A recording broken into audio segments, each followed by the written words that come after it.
Il est 19 h, bonsoir à tous, bienvenue dans cette édition et merci de nous être fidèles. À la une de l'actualité de ce dimanche, 20 morts depuis le début de l'année, beaucoup trop, 3 décès de plus que l'année dernière. Les autorités multiplient donc les contrôles routiers, mais pas facile d'indiquer les mauvais comportements au volant. Une victoire historique, une victoire qui qualifie Rapa pour les Océanias de futsal, une victoire surtout qui est le fruit d'une solidarité de toute une île. Nos journalistes sont partis à la rencontre de ces champions. 8 jours de festivités où culture et tradition sont à l'honneur. La fête de l'orange de Punaouia se perpétue depuis 40 ans. Cette année encore, elle a connu un bel engouement populaire malgré les maigres récoltes. Nous ferons le bilan justement avec le Tavana de la commune Saint-Ply-sur-Lissan qui est notre invité ce soir. Notre rubrique du dimanche soir Fénois d'avant nous emmènera 30 ans en arrière lorsqu'un moai de Rapa Nui avait été installé au milieu du marais Arahurahu de Paea. Difficile d'endiguer les mauvais comportements au volant. Depuis le début de l'année, 20 personnes ont perdu la vie sur les routes polynésiennes. Ce sont déjà 3 morts de plus que l'année dernière à la même période. Alors pour éviter ces drames, les contrôles des forces de l'ordre se multiplient sur le territoire. 18 infractions relevées la nuit dernière lors d'une opération à Taravao menée par 21 gendarmes et policiers municipaux. Priscilla Etève et Jacques Damour étaient sur place. Encore. C'est bon. Dépistage obligatoire pour chaque automobiliste arrêté, le test d'alcoolémie. Prenez l'embout, prenez le goût. Vous êtes à 0, c'est bon. Ce conducteur est négatif, il peut donc repartir sereinement. En revanche, dans cette voiture, le jeune homme et sa famille, eux, n'iront pas plus loin. Cette histoire d'alcool ? Oui. Alors juste tu recules, tu fais ta manœuvre là sur la servitude, je te laisse faire. Hein. Avec un taux d'alcool de 0,38 mg par litre d'air expiré, il n'échappe pas à la contravention et ne peut évidemment plus conduire. C'est un taux contraventionnel, c'est une contravention donc de 4e classe, donc d'un montant de 16 100 francs qu'il devra s'acquitter. Et il bénéficie de son permis de conduire, il n'y a pas de rétention immédiate puisqu'on n'est pas dans le cadre d'un délit. Pas de chance non plus pour cette habitante de Tautira qui devait se rendre sur le marché de Papeete. Sans assurance, son véhicule est aussitôt immobilisé. Depuis combien de temps tu n'es pas assuré ? C'est juste au mois de juin. Au mois dernier, j'ai fini mon assurance. Voilà. Et tu n'as pas renouvelé ? J'étais sur le point, mais ça m'a pris un peu de coup parce que le coût de l'assurance est cher. On retire la carte grise, la personne est entendue sur les faits. Et ensuite, une fois qu'elle pourra présenter dans les délais impartis une assurance valide, on pourra lui restituer la carte grise, donc lever l'immobilisation. Sur les 90 véhicules contrôlés ce samedi soir à Taravao, 18 infractions ont été relevées et pas des moindres selon la gendarmerie. On a quelques défauts de permis de conduire, on a des défauts d'assurance, on a des alcoolémies, puis on a des gens qui refusent des contrôles pour des infractions qui sont quand même régularisables, donc c'est quand même des comportements qui sont un peu dommages. C'est ce qui s'est passé pendant cette soirée ? Oui, on a un véhicule qui lorsqu'il a vu qu'il y avait un poste de contrôle, a fait demi-tour et puis est allé dans un fossé. Autre fléau très surveillé par les forces de l'ordre, les carbasses. Mais cette nuit-là, pas une seule voiture sono n'a fait trembler les murs de la presqu'île. À près de 5000 km de là, en Nouvelle-Calédonie, c'est une toute autre démonstration de force. Cette fois par l'armée française. 320 aviateurs, 10 Rafales, 5 avions de transport et 4 ravitailleurs sont déployés dans la zone Indo-Pacifique depuis quelques semaines. L'opération vise à démontrer les capacités d'intervention de la France dans la région. La mission Pégase 23 fait actuellement escale au Caillou, une date bien choisie puisqu'Emmanuel Macron y est attendu ce soir. Et le président de la République doit rester 2 jours en Nouvelle-Calédonie avant de rejoindre les Vanuatu et la Papouasie-Nouvelle-Guinée. 5 ans après la première visite du chef de l'État sur le Caillou, les attentes sont fortes. Emmanuel Macron doit atterrir dans quelques heures ici à l'aéroport de Tontouta. Son arrivée a été avancée d'1 heure. Ce sera donc à 18h au lieu de 19h. Alors un important dispositif de sécurité a été mis en place à Nouméa puisque depuis ce matin 6h, les points de passage du président de la République sont interdits à la circulation. Les Nouméens qui ont pu voir dans la matinée dans le ciel 2 Rafales en exercice d'entraînement. Il s'agit de Rafales de la mission Pégase 2023, vous savez, qui vise à démontrer la capacité d'intervention de la France dans le Pacifique. Ils ont été envoyés pour saluer le président de la République et la population calédonienne demain lors de la cérémonie de prise d'armes à Nouméa. Par ailleurs, une partie des indépendantistes de la province nord de l'Union calédonienne ont appelé les militants et sympathisants indépendantistes à manifester demain à Tuo lors de la visite du président Emmanuel Macron, ainsi que mercredi lors de son discours final. Parmi leurs griefs, ils n'ont toujours pas accepté le maintien du troisième et dernier référendum d'autodétermination alors qu'ils en demandaient le report. Et Emmanuel Macron accordera une interview à France 2, une prise de parole très attendue qui sera retransmise chez nous en temps réel ce lundi à 1h du matin. Vous pourrez bien sûr la retrouver sur notre site internet.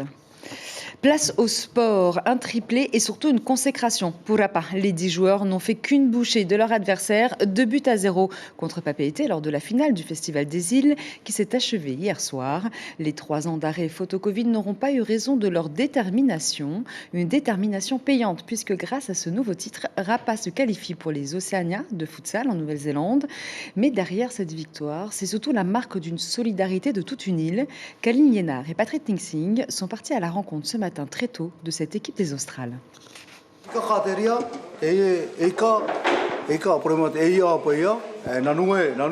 Le nanoué, poisson typique de Rapa, combiné au taro.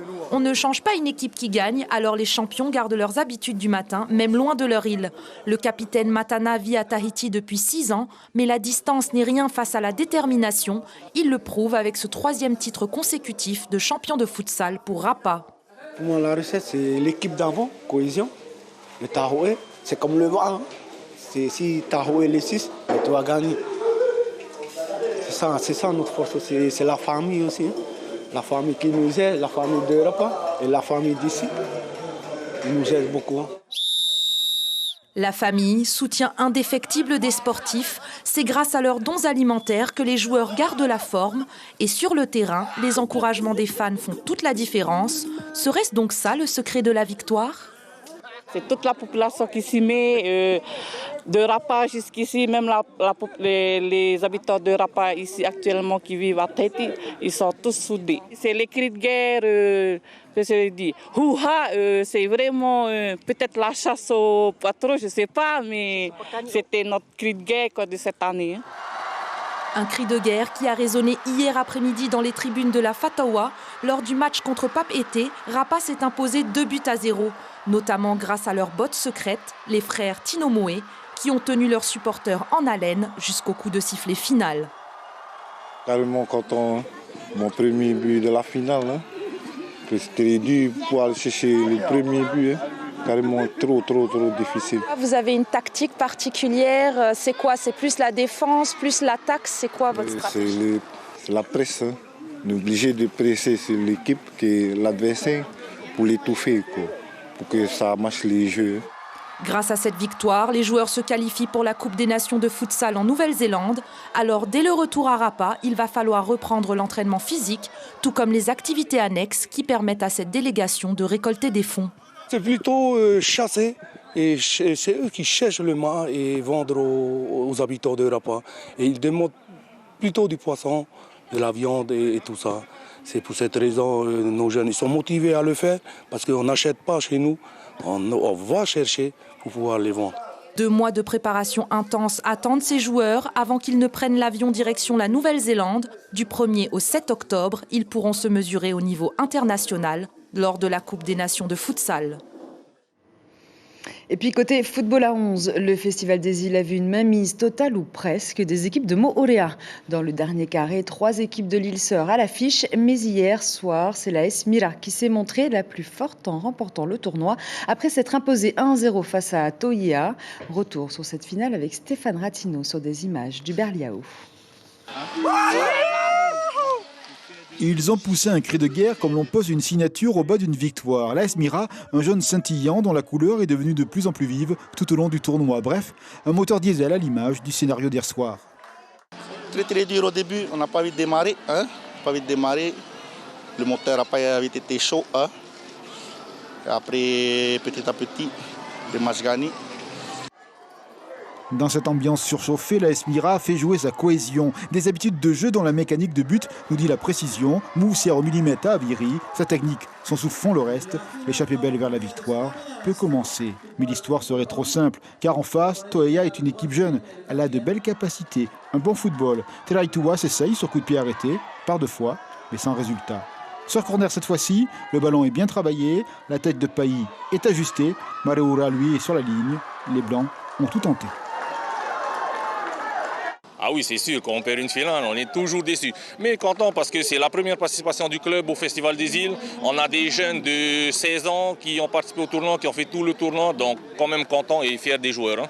Fier de tout le monde, le staff, les supporters qui sont venus nous supporter ce soir, on est content. Hein. Les 2 équipes de Moorea ont montré un excellent football, fait de vivacité et de loyauté. Mais hier soir, ces équipes sœurs ont vu triompher l'AS Mira. Ça fait du bien que du combat. Et à Moorea, ça joue, même à Moorea, quand on joue le championnat, les coupes, que de la tension. En fait, vous avez l'habitude de jouer? Oui, carrément. On se connaît tous, hein, tout Moorea. Et je félicite aussi Théa, hein, qui nous a titillé tout le long du match là, ce soir. Hein. On a beaucoup passé au quartier à Moorea, à Popitoa. Hein. Le Festival des Îles finit en apothéose. Quand le football se vit avec fair play, la fête pour tous n'en est que plus belle. Alors, bravo! Et tout ne s'est pas passé comme elle l'espérait sur la pelouse du Sydney Football Stadium. Face à la Jamaïque, l'équipe de France féminine n'a pas su s'imposer pour son premier match de Coupe du Monde. Un match en demi-teinte qui s'est soldé par un nul 0-0. Diminuées par de nombreuses blessures, elles affronteront le Brésil samedi prochain pour leur second match de poule. Retour au Fénois avec la dernière manche et surtout les résultats du championnat de Polynésie de chasse sous-marine. Après 4 journées de compétition, c'est finalement le tandem Maui Taia et Heimana Teru qui remportent la mise. Chez les femmes, Onyx Le Bihan et sa consoeur Taina Horse de Toa Hine Spear Fishing terminent à la première place. Enfin, dernière catégorie, les novices. Georges Comté et Pascal Yenkensun sont les vainqueurs de cette édition. Mais pour remporter la victoire, la rigueur est de mise, comme l'explique le champion de la catégorie expert au micro du Berliao. C'est tout sauf facile, hein. C'est l'entraînement qui paye. Hein. Voilà. C'est bien ça, hein. 3 fois, t'as mis 3 fois premier là. 3 fois premier, voilà. Oui, et aujourd'hui c'est la 4e journée. Hein. Ah ouais. Et ben on n'a pas pour autant relâché la pression. On était quand même toujours en forme, mais voilà, on a donné tout ce qu'on pouvait pour ces derniers jours. Et ce championnat a aussi permis à certains de se préparer pour les mondiaux de pêche sous-marine à Laredo en Espagne, prévus en septembre prochain. Après le sport, de la culture. La fête de l'Orange, c'est fini pour cette année. 8 jours de festivités où artisans, associations et publics se rencontrent dans le village installé pour l'occasion à la mairie de Punaouia. L'événement, organisé depuis plus de 40 ans par la commune, permet de promouvoir les artistes de la ville. Cette fête s'est terminée hier en beauté avec le tant attendu défilé des porteurs d'orange. Près de 2000 personnes au rendez-vous. Une réussite donc. Simplice-Lissan, maire de Punaouia, est avec nous en plateau ce soir. Yaorana Tavana. Yaorana Sylviane. Et puis adresser aussi le bonsoir à tous nos Polynésiens qui nous suivent ce soir. Merci beaucoup d'être avec nous. Alors, c'était un succès cette édition, un succès inattendu ou pas ? Un succès inattendu, peut-être on ne l'espérait pas jusqu'à ce point-là, puisqu'on a décalé la fête de 3 semaines pour tenir compte de la demande de l'association des porteurs d'orange. Mais finalement, la population était au rendez-vous, ils sont venus en nombre. Donc, je suis content donc, de l'attachement hein, que retient encore la population envers ces festivités de l'orange et surtout l'emblème, qui est l'emblème de la commune. Quel bilan, du coup, vous tirez de cette édition ? Donc, au bilan, déjà, donc, ce point positif. Mais selon donc, l'approche un petit peu de nos porteurs d'orange, on remarque quand même qu'il y a une baisse de la production. Là, on l'a bien noté depuis 2-3 ans. Quand on compare à 2019, on va dire au moins divisé par 3. Malgré donc, le Rahoui qui a été mis en place. Hein. Oui, tout à fait. Donc le Rahoui, l'effet va porter dans le temps, en ce sens qu'il y a 2 actions majeures qui ont été menées donc, sur les plateaux. La première action, c'est le nettoyage, le fait de dégager les anciens pieds qui sont complètement étouffés par des espèces plus envahissantes que sont les lianes ou alors les pis-pis qui prennent tout le soleil. Donc le travail qui a été fait à l'époque a donné donc des effets. Mais à côté de cela, il faut régénérer donc ces vieux pieds qui tendent à mourir, bien sûr. Et donc l'association que je dois remercier m'a mené donc avec l'aide de la commune, mais aussi des industriels qui ont financé l'opération, ainsi que l'Europe, à régénérer, à mener des actions, à permettre de reproduire des pieds grâce à des graines, de la greffe ou alors des marcottes, de manière à pouvoir les replanter à partir de cette année, lorsque les pieds ont atteint une certaine maturité. Et je crois que ces deux actions conjuguées vont donner des solutions, donc des résultats. Un peu dans le temps, il faut attendre, bien sûr. Il faut attendre combien de temps, à votre avis Alors, s'il s'agit des graines, il faut au moins 6 ans, 7 ans pour que ça produise. Alors, pour les greffes et les marcottes, bon, la production peut venir dès 4 ans. Donc il faut un peu de temps dans tout ça, mais il faut surtout de la continuité dans les actions. Et j'en appelle bien sûr à la responsabilité de tout le monde, de tous ceux qui montent, de nos jeunes, de prêter la main à l'association pour mener ces actions. Il s'agit, je crois, du bien commun et tout le monde doit donner mettre la main à la pâte. Mettre la main à la pâte. Alors, dernière petite question, ça va concerner plutôt le rond-point. Demain matin, vous avez rendez-vous à 7h avec le ministre Jordi Chan au rond-point donc de l'ex-Méridien, qui est un rond-point où, on le sait, il y a beaucoup de circulation, malheureusement, notamment tout au long de l'année, lors de la rentrée scolaire. Et alors, vous y allez demain. Ça a déjà été modifié, la circulation a déjà été modifiée. Quel retour vous avez eu, vous, des usagers, si vous en avez déjà eu ? Nous avions déjà, la commune avait initié déjà un petit test pour voir un peu l'effet que ça pouvait être, d'interdire donc les voitures qui avaient tendance à prendre le raccourci en prenant la servitude de Nourois, hein, et qui mettaient en fait en danger toute la population de la Pointe, mais en plus avec un effet encore plus dévastatrice au niveau du rond-point, puisqu'ils viennent encore plus congestionner la circulation. Et donc on a mis un moute-œil pour empêcher ces voitures d'emprunter cette route et un autre moute-œil au rond-point pour faciliter bien sûr cette circulation vers propriété, et on a eu de très bons résultats. Compte tenu de ce test, donc je remercie le ministre des grands travaux, hein, et des équipements, donc, avec qui nous avons discuter pour mettre en place justement ce dispositif, allant dans ce sens, mais en mettant des panneaux pour interdire les gens d'emprunter la route, mais en modifiant au niveau du rond-point. Je tiens à préciser qu'en venant de Paia, l'accès au rond-point sera interdit aux voitures venant de la côte ouest. Ils devront emprunter comme on l'a déjà par ailleurs expliqué dans nos articles. Donc on vous retrouvera demain matin dès 7h. Je suis désolée, monsieur le maire, nous avons un temps à respecter. Merci beaucoup d'avoir été avec nous en plateau. Je rappelle donc que vous êtes le Tavana de Punaouia. Maruru. Une 16e édition haute en couleurs et en culture. Les festivités du Heiva Himaina ont eu lieu hier soir à la Pointe Vénus. Une soirée qui a sacré Miss et Mister Mahina, 5 jeunes femmes et 5 jeunes hommes issus des quartiers de Haonu, Amoe, Whareroy, Tuauru et Tahara ont paradé devant un public enthousiaste. Entre amis, en famille, la population de Mahina et des communes avoisinantes ont fait le déplacement en masse pour profiter de cette soirée, plutôt donc réussie. Et restons dans cette ambiance festive, mais sur une autre île, Areatea. Omeire est le grand vainqueur du Heiva i Uturoa. La troupe dirigée par Clément Tereua a remporté le premier prix, un prix spécial appelé Ekana pour rendre hommage à Ekana Terinoho, grand défenseur de la culture et des traditions. Omeire a aussi reçu le prix du meilleur danseur, 2 récompenses qui font le bonheur des artistes de la troupe. Cette victoire l'a dédiée à nos anciens, donc notre auteur qui est parti avant notre spectacle. Et voilà, c'est honneur à lui. C'est honneur à nos anciens de Haumeire et surtout aussi à mon papa qui a créé le groupe Haumeire au fait. Beaucoup d'émotions, très content, beaucoup de travail qui a été bien compensé ce soir.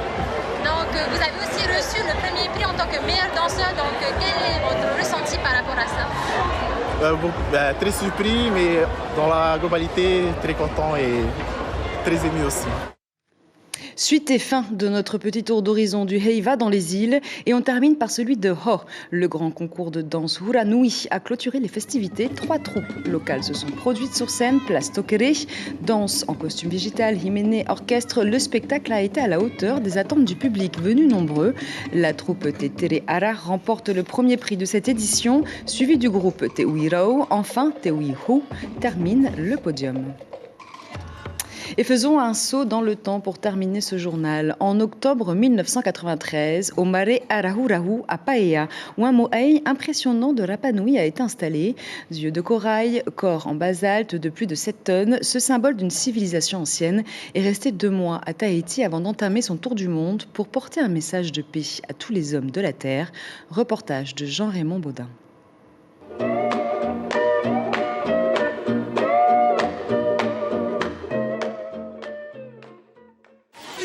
Une cérémonie au marais de Paea sous la baguette de coco et avec le groupe marquisien de Nuwahaka.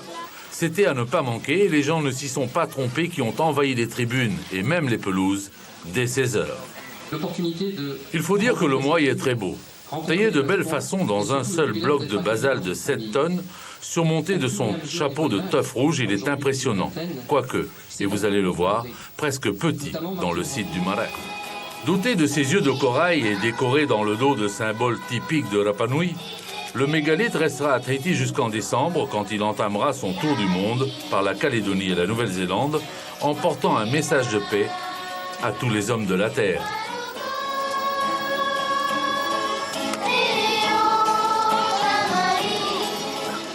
Les 2 associations Isla de Pascua et Kiahio, également de Rapa Nui, qui ont mis sur pied toute l'opération, ont édité un livre pour marquer l'événement, tandis qu'Oceanifilm a réalisé le support promotionnel pour les médias audiovisuels des pays où passera le mois de la paix. Nul doute qu'il suscitera partout une grande curiosité, symbole concret d'une civilisation si ancienne que nul n'est capable de l'expliquer ou d'en définir l'origine. Civilisation qui a taillé ces énormes et mystérieuses statues, utilisé les rongo-rongo, si hermétiques que plus personne ne sait les lire, une civilisation qui a fait de l'œuf, symbole universel de l'origine de toute chose, un culte.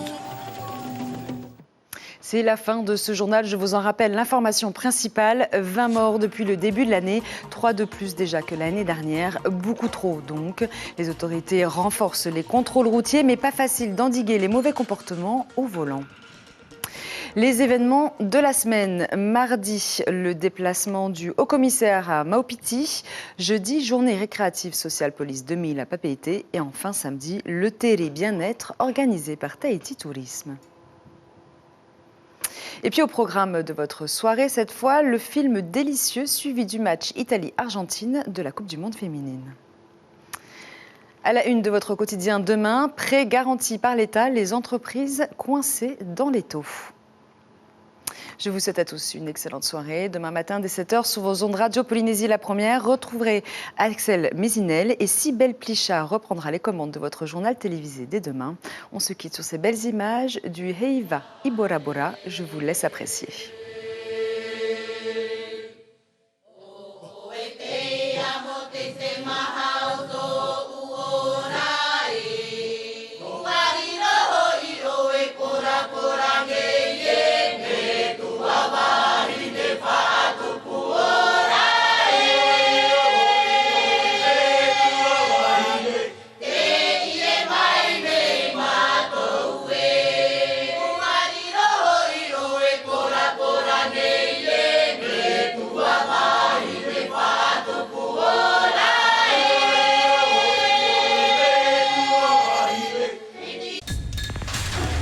L'information en continu sur Polynésie la première, Internet et réseaux sociaux.